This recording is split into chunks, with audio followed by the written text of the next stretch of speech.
kachika, kahapon nga July 28, 2026 ay ang ika-third year wedding anniversary ng mag-asawang Arjo Atayde at Maine Mendoza, kung saan sila nga ay kinasal last 3 years, July 28, 2023. Na talaga namang naging usap-usapan nga sa social media dahil sa kanilang napakagarbong kasal sa Baguio City.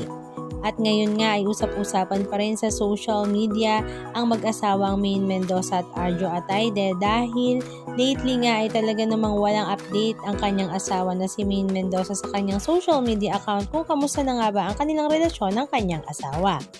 Maging si Arjo Atayde nga ay wala ring update sa kanyang social media patungkol nga sa kanilang buhay mag-asawa kung kamusta nga ba silang dalawa.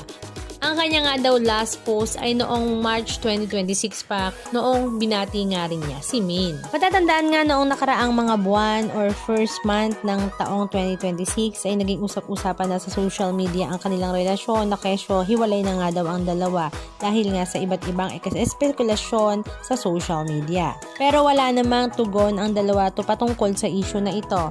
Pero nakakatuwa nga last 6 days ay ibinahagi naman ni Shara Soto sa kanyang social media account ang ilan sa mga pictures kung saan spotted nga ang mag-asawa na Arjo at Maine kung saan ay talaga namang ikinatuwa ito ng kanilang mga fans. Present nga ang mag-asawa sa birthday celebration ni Shara Soto kung saan naroon nga kasama sa picture sila Arjo at Maine together na sabi nga ng mga fans ay finally ay nakita rin nilang magkasama ang dalawa at naroon din nga at present ang mag-asawang Maha Salvador at Rambo Nunez maging si MJ Lastimosa. Mukhang strong and looking good together naman daw sila Maine Mendoza at Arjo Atayde na talaga namang ikinakatuwa at pinagpapasalamat nga ng kanilang mga fans at nagpapasalamat kay Shara Soto sa pagbabahagi nito.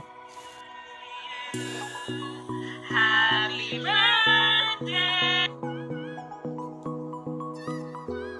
Anong masasabi nyo mga kachika? Just comment down below. And please don't forget to subscribe. Thank you!